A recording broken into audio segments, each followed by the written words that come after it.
Students, मैं आप लोगों के लिए आज 12th क्लास के बच्चों के लिए एक चीज़ बताना चाह रहा हूँ जो बेसिक सी चीज़ है कि अगर आपने 11th में जर्नल एंट्री को अच्छे से समझ लिया, जो कि स्टार्टेड बिजनेस विद कैश, वही हमें पढ़ाई जाती है कि जो होती है cash account debit to capital account. अगर आपने ये पढ़ ली है, समझ ली है, तो ये बहुत काम आपके आएगी पार्टनरशिप में 12th लेवल पे। और शेयर जो शेयर होल्डर्स वाला चैप्टर है, मतलब शेयर कैपिटल वाला कंपनी का जो है पार्टनरशिप, तीन तरह के बिजनेस हो गए ना हमारे पास। ये सोल प्रोप्राइटरशिप हो गया जिसमें एक ही बंदा पैसा लगा रहा है। फिर पार्टनरशिप में यहाँ पे ए बी सी भी आ जाएंगे, ए बी कैपिटल ऐसे करके आ जाएगा, सी कैपिटल। और कंपनी में टू शेयर कैपिटल आ जाएगा। तो बेसिक जो कंसेप्ट है उसमें कि पैसा कहाँ से आ रहा है। और उसमें शेयर, जैसे यहाँ पे भी होता है शेयर, तो प्रॉफिट शेयरिंग रेशियो होता है पार्टनरशिप में। मतलब सिंगल में मैं मिक्सअप करके बता रहा हूँ कि 11th मतलब दोनों क्लास के लिए है ये। 11th वालों के लिए ये है कि वो अच्छे से जर्नल एंट्रीज को समझ लें, और वो तो बेसिक है ही, 11th तो बेसिक होता ही है। जर्नल एंट्रीज को अच्छे से समझ लिया जाए और लेजर को अच्छे से समझ लिया जाए, तो 12th क्लास में जर्नल और लेजर यही हैं। और क्योंकि जो आपके जो बाकी बी आर एस वगैरह हैं वो इतना नहीं आ रहा है। बाकी हाँ, बैलेंस शीट और ट्रायल बैलेंस का उतना यूज नहीं है वो, लेकिन बेसिक कंसेप्ट में आता है। और बैलेंस शीट हो गया, income statement, profit and loss account जिसे बोलते हैं।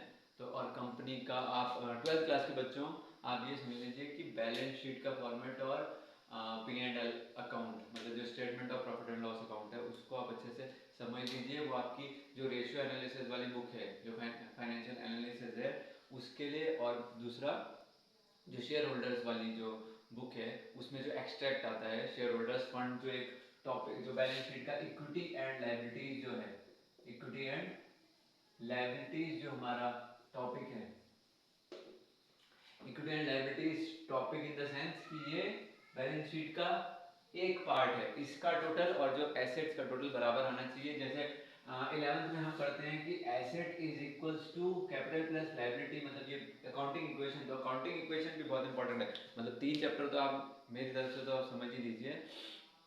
डेप्रिसिएशन का भी यूज है। लेकिन जर्नल एंट्री एक्चुअली बेसिकली वही बात दोबारा कहने की कि 11th तो बेस है ही 12th का।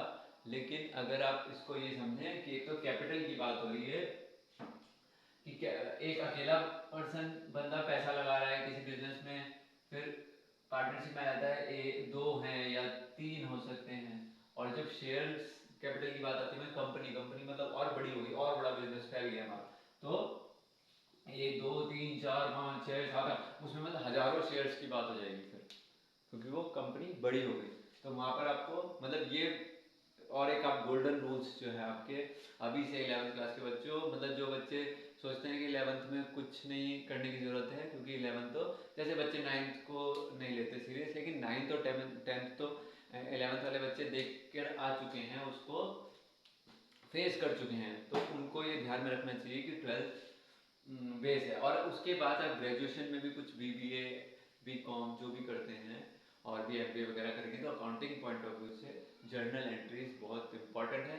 और अगर आप जर्नल समझ गए तो आप लेजर भी समझ जाएंगे, क्योंकि जर्नल से ही लेजर फिर बन रही है आपकी। लेजर जो अकाउंट बन रहे हैं वो जर्नल से ही, एंट्रीज से ही बन रहा है। तो आप बेसिक कंसेप्ट अगर समझ गए, गोल्डन रूल्स समझ गए, तो गोल्डन का नाम ही इसीलिए दिया गया है कि 3 जो रूल्स हैं अकाउंट्स को प्रॉपर्ली समझ गए तो आपके लिए अकाउंट्स बिल्कुल भी मुश्किल नहीं होगी। बाकी वर्किंग नोट में आपको दिखाना होता है कैलकुलेशन, तो मैथ्स थोड़ी बेसिक आपकी क्लियर होनी चाहिए। जो और छोटे बच्चे हैं, मतलब जो बेसिक 6, 7, 8 क्लास में हैं अभी, तो अपनी मैथ्स को स्ट्रॉन्ग रखिए, क्योंकि बेसिक मैथ्स आपकी डेली लाइफ में कहीं भी काम आएगी। ऐसा नहीं है कि केवल अकाउंट्स में, हर जगह काम आने वाली है।